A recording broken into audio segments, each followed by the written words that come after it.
హలాల్ హిందువులకు నిషిద్ధమా? హలాల్ తింటే హిందువులు మతభ్రష్టులు అవుతారా? అసలు మాంసమే తినకూడదని కొంతమంది హిందువులు అంటుంటే మరికొంతమంది హిందువులు హలాల్ మాంసం తినకూడదండి అని అంటున్నారు. దీని వెనక ఉన్న కుట్ర కోణాన్ని ఇప్పుడు మన ఆధారాలతో పాటు తెలుసుకుందాం. ఈ వీడియోని చివరి వరకు చూడండి.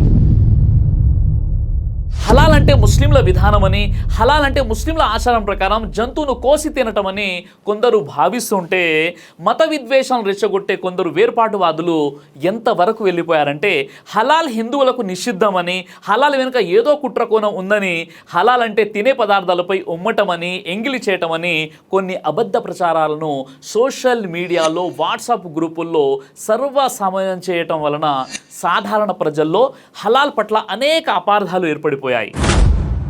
ముందుగా అసలు హలాల్ అంటే ఏంటో తెలుసుకుందాం. సంక్షిప్తంగా హలాల్ అన్న అరబీ పదానికి ధర్మసమ్మతమైన అని అర్థం. దీనికి భిన్నంగా హరాం అంటే ధర్మసమ్మతం కాని అని అర్థం. ఉదాహరణకు ధార్మిక గ్రంథాల ప్రకారం వివాహం చేసుకోవటం హలాల్ ధర్మసమ్మతం అయితే వ్యభిచారం హరాం అధర్మం అవుతుంది. సక్రమ పద్ధతిలో సంపాదించడం హలాల్ అయితే అక్రమంగా సంపాదించడం హరాం అంటే నిషేధం అన్నమాట. ఈ విధంగా ధర్మసమ్మతం చేయబడిన ప్రతిదీ హలాల్ అవుతుంది, ధర్మసమ్మతం కాని ప్రతిదీ కూడా హరాం అవుతుంది. మరి అలాంటప్పుడు తినే పదార్థాలను హలాల్ చేయడం అంటే ఏంటి అంటే హానికర పదార్థాలను తొలగించి శుద్ధి అంటే ప్యూరిఫై చేయుట మరియు తినటానికి వాడుటకు యోగ్యమైనదనే అర్థాలు వస్తాయి. దీనికి భిన్నంగా హరాం అంటే ఏంటి? తినుటకు వాడుటకు యోగ్యం కానివి లేదా నిషిద్ధమైనవి, ప్రొహిబిటెడ్ ఏవైతే ఉంటాయో వాటిని హరాం అని అంటారు. ఉదాహరణకు ఖురాన్లోని సూర బఖరా నంబర్ 2 ఆయత 168 ప్రకారం ప్రజలారా భూమిలో ధర్మసమ్మతమైన పరిశుభ్రమైన వాటన్నిటిని మీరు తినండి అని ఖురాన్ ఆదేశిస్తుంది. ఈ ఖురాన్ వాక్యం యొక్క అరబీ మూలంలో హలాలన్ తయ్యిబా అనే పదం మనం చూడగలం. అంటే ధర్మసమ్మతమైన పరిశుభ్రమైన వాటిని మీరు తినండి అని అర్థం. మత్తు పదార్థాలు, చచ్చిన జంతువు, పంది మాంసం, రక్తం వగైరా మనుషుల ఆరోగ్యానికి హాని కలిగించే ఆహార పదార్థాలను సేవించటాన్ని దేవుడు ఇక్కడ నిషేధించాడు. అలాగే సమస్త ధార్మిక గ్రంథాలు కూడా నిషేధిస్తున్నాయి. కాబట్టి ఒకవేళ ఏ హిందువు అయినా నేను హలాల్ తినడు అంటున్నాడంటే దాని అర్థం నేను పరిశుభ్రమైన వాటిని తినను అని చెప్పటమే. హలాల్ చేయబడిన మాంసం అంటే అర్థం సృష్టికర్త అయిన దేవుని నామస్మరణ చేస్తూ జంతు కంఠాన్ని, మెడ రక్త నాళము అంటే జ్యూగులర్ వెయిన్ని మాత్రమే కత్తిరించి పూర్తి రక్తాన్ని బయటకు తీయటం ద్వారా శుద్ధి ప్యూరిఫై చేయబడిన జంతు మాంసాన్ని హలాల్ మాంసము అని అంటారు. ఈ ప్రక్రియలో జంతువు యొక్క మెడ శరీరంతో వెంటనే వేరు చేయకపోవడం వలన జంతువు గుండె ఒక్కసారిగా ఆగిపోకుండా వెన్నుపూస ద్వారా మెదడుకు, హృదయానికి మధ్య రక్త సరఫరా అయ్యే నాళాలు వెజిల్స్ దెబ్బతినకుండా పూర్తి రక్తం బయటకు వచ్చేస్తుంది. ఈ విధంగా దైవ నామస్మరణ చేస్తూ హలాల్ అంటే ధర్మసమ్మతం చేసిన మాంసాన్ని తినాలని హిందూ శాస్త్రాల్లోనూ మనం చూడగలం. ఈ విధానానికి భిన్నంగా జంతు తలను ఒక్క వేటితో నరికేయటాన్ని జట్కా విధానం అంటారు.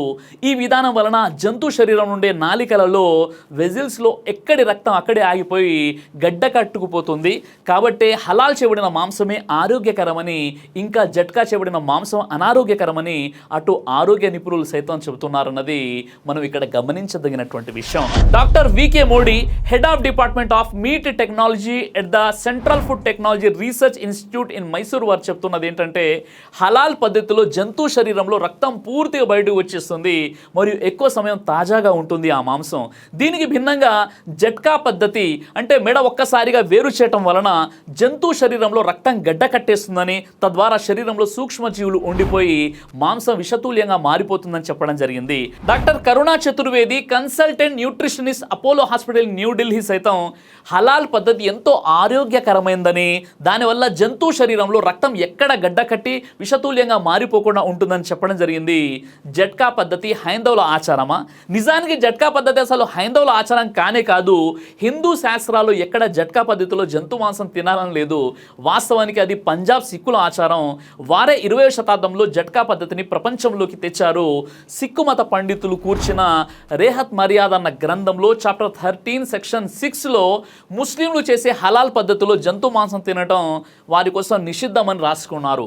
ఆ తరువాతి కాలంలో విషయ పరిజ్ఞానం లేని హిందువులు ఈ సిక్కుల జట్కా విధానం, హిందువుల ఆచారాన్ని ప్రచారం చేయడం మొదలెట్టారు. హలాల్ మాంసాన్ని తినమని హిందూ శాస్త్రాలు కూడా ఆదేశిస్తున్నాయి. కానీ పాపం వీరికి తెలియదు.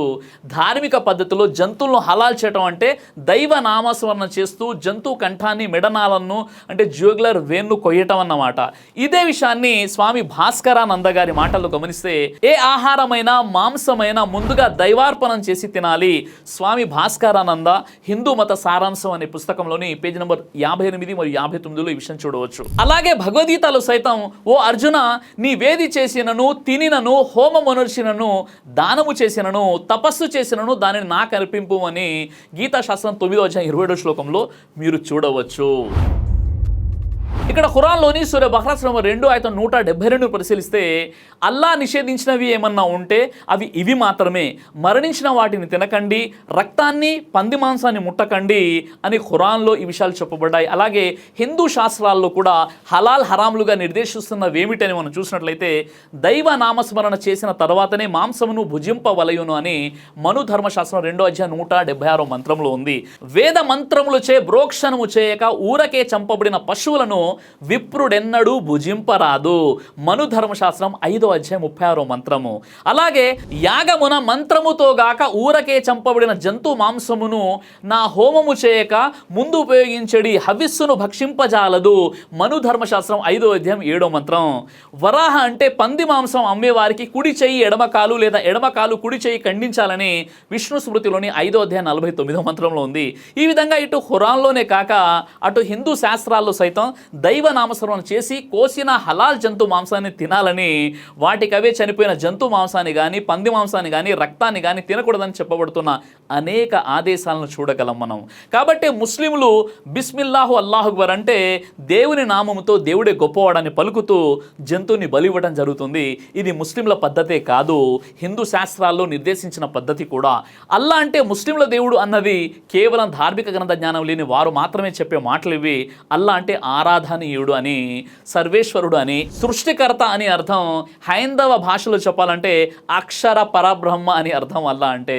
అలాగే యెహోవా అని బైబిల్లో పరిచయమైన సృష్టికర్తే అరబీ భాషలో అల్లాగా పిలువబడుతున్నాడే తప్ప ఇక్కడ అల్లా వేరు, యెహోవా వేరు, సృష్టికర్త వేరు ఎంత మాత్రం కాదు. ఈ హలాల్ ఫుడ్ విషయంలో ఇక్కడ ఆలోచించాల్సిన విషయం ఏంటంటే, హలాల్ హిందువులపైన బలవంతంగా రుద్దబడుతుందా? అంతర్జాతీయంగా వస్తువులను ఎగుమతి చేసే కంపెనీలు తమ ప్రొడక్ట్స్ పై హలాల్ సర్టిఫికేషన్ తీసుకోవడం జరుగుతుంది.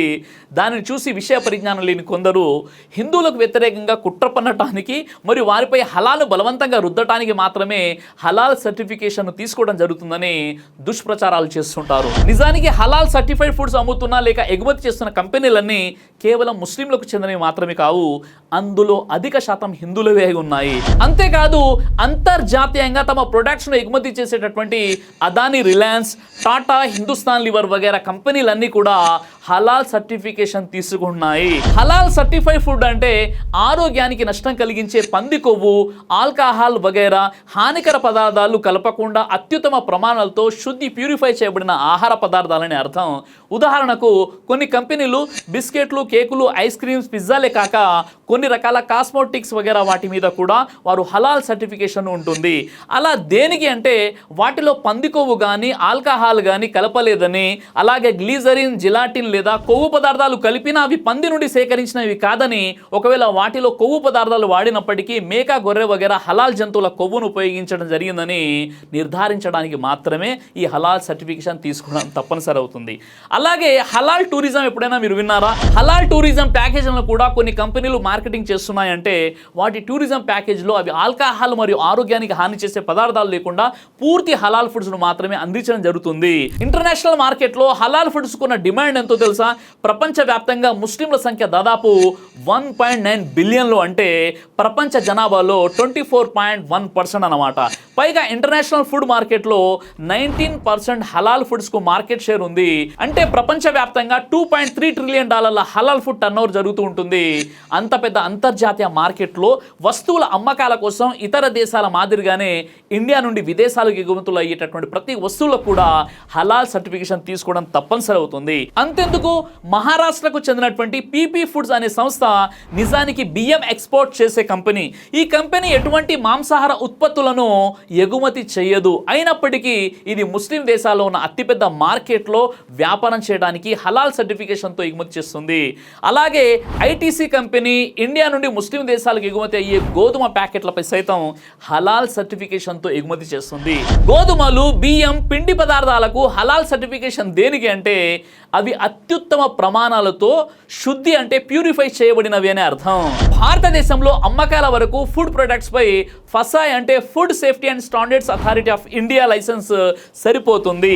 అలాగే హలాల్ సర్టిఫికేషన్ అన్నది ప్రభుత్వంచే గుర్తింపు పొందినది. Halal India Private Limited, Jamiatul Ulama Hind, Halal Trust వగైరా సంస్థల ద్వారానే పొందవలసి ఉంటుంది. ప్రపంచవ్యాప్తంగా హలాల్ ఫుడ్స్ కు సంబంధించినటువంటి డిమాండ్ తెలియని కారణంగానే కొంతమంది అవగాహన లేని వారు మాత్రమే హలాల్ సర్టిఫైడ్ ఫుడ్స్ని హలాల్ మాఫియా అని భ్రమపడుతుంటారు. ఇలాంటి మిడిమిడి జ్ఞానం ఉన్నవారే ముస్లిమేతరులపై బలవంతంగా రుద్దటానికి హలాల్ సర్టిఫైడ్ పదార్థాలు అమ్ముతున్నారని తెగ బాధపడిపోతున్నారు. మాకు మా మతానికి అన్యాయం జరిగిపోతుందని హలాల్ ఫుడ్స్ను, హలాల్ ప్రొడక్ట్స్ను బైకాట్ చేయాలని హడావిడి చేస్తూ ఉంటారు. చివరిగా హలాల్ అంటే తినడానికి లేదా వాడుటకు శుభ్రమైనటువంటి ఆరోగ్యకరమైన మరియు ధర్మసమ్మతం చేయబడిన పదార్థాలని అర్థం. ఒకవేళ మాకు హలాల్ అవసరం లేదంటే మాకు పరిశుభ్రమైన, ఆరోగ్యకరమైన మరియు ధర్మసమ్మతమైన పదార్థాలు తినటం, వినియోగించడం ఇష్టం లేదని ప్రకటించడమే అవుతుంది. అలాంటి వారికి ప్రపంచంలో అపరిశుభ్రమైన, పనికి మాలిన, హరాం, నిషిద్ధంతో కూడినటువంటి పదార్థాలు చాలా ఉన్నాయి. అందులో మీకు ఇష్టం వచ్చినవి మీరు తినండి. ఎందుకంటే ధర్మంలో బలవంతం లేదని. అలానే హలాల్ ఫుడ్ని బైకాట్ చేయడం అంటే దేశ ఆర్థిక వ్యవస్థను బైకాట్ చేసిన దాంతో సమానం. తమ స్వార్థ రాజకీయ ప్రయోజనాలతో ఎవరైతే మతోన్మాదంతో హలాల్ ఫుడ్ను బైకాట్ చేయాలని ఎవరైతే కోరుకున్నారో వారికి బ్రదర్ సిరాజ్ గా నేను ఇచ్చేటటువంటి సలహా ఏంటంటే, ముందు మీరు ఈ పని చేయండి. అదేంటంటే, ఎవరైతే హిందూ వ్యాపారస్తులు హలాల్ సర్టిఫైడ్ లైసెన్స్ తీసుకొని తమ యొక్క వ్యాపారాలను ఇతర దేశాల్లో, గల్ఫ్లో విస్తరింపజేస్తున్నారో ముందు మీరు వారితో పోరాడండి. తర్వాత ఇక్కడ ఉన్నటువంటి ముస్లింలకు ఈ విషయం చెప్పండి. అవగాహన రాహిత్యంతో మాట్లాడే ప్రయత్నం చేయకండి. ఎందుకంటే హలాల్ని మీరు నిషేధిస్తున్నారంటే దేశ ఆర్థిక వ్యవస్థను నిషేధించిన దాంతో సమానం మీరు తెలుసుకోండి. ఈ హలాల్ ఫుడ్కు సంబంధించి ఇంకా ఏదైనా మీకు అపోహ ఉన్నట్లయితే తప్పనిసరిగా మీ కామెంట్ని సంస్కారబద్ధంగా మాకు తెలియచేయండి. ఈ వీడియో మీకు నచ్చినట్లయితే లైక్ చేయండి, ఇతరులకు షేర్ చేయండి. జై హింద్. దైవ ప్రవక్త ముహమ్మద్ సల్లల్లాహు అలైహి వసల్లం వారు తెలియజేశారు, కడుపుకు సంబంధించినటువంటి అన్ని రకాల వ్యాధులకు అద్భుతమైనటువంటి ఔషధం తల్బీనా. ఇది దైవ ప్రవక్త వారి సున్నత్, మంచి ఆహారం, ఇమ్యూనిటీ బూస్టర్, ఇందులో షిఫా ఉంది. ఇది మంచి ఔషధంగా కూడా పనిచేస్తుంది. కాబట్టి పిల్లలు అయినా పెద్దలు అయినా ఎవరైనా దీనిని ఉపయోగించవచ్చు. అలాగే ఖురాన్లో దైవం తెలియజేశాడు, తేనెలో మీకు స్వస్థత ఉంది అని. కాబట్టి స్వచ్ఛమైనటువంటి ఫారెస్ట్ హనీ కోసం మీరు సంప్రదించండి. అలాగే పురుషుల కోసం ప్రత్యేకంగా తయారు చేయబడినటువంటి షాహీ హల్వా, ఇది లైంగిక సమస్యలను దూరం చేసి శృంగార సామర్థ్యాన్ని పెంచుతుంది. మీ దాంపత్య జీవితంలో మంచి అనుభూతినిస్తుంది. ఇందులో ఎలాంటి సైడ్ ఎఫెక్ట్స్ లేవు. ఇది కంప్లీట్గా హెర్బల్ ప్రొడక్ట్స్తో తయారు చేయబడినటువంటిది. కాబట్టి స్క్రీన్పై కనిపిస్తున్నటువంటి ఈ నెంబర్స్కి కాల్ చేసి మీరు ఇప్పుడే ఈ ప్రొడక్ట్స్ని ఆర్డర్ చేసుకోవచ్చు. కొరియర్ ఫెసిలిటీ కూడా ఉంది. ఆలస్యం ఎందుకు, వెంటనే ఆర్డర్ చేయండి.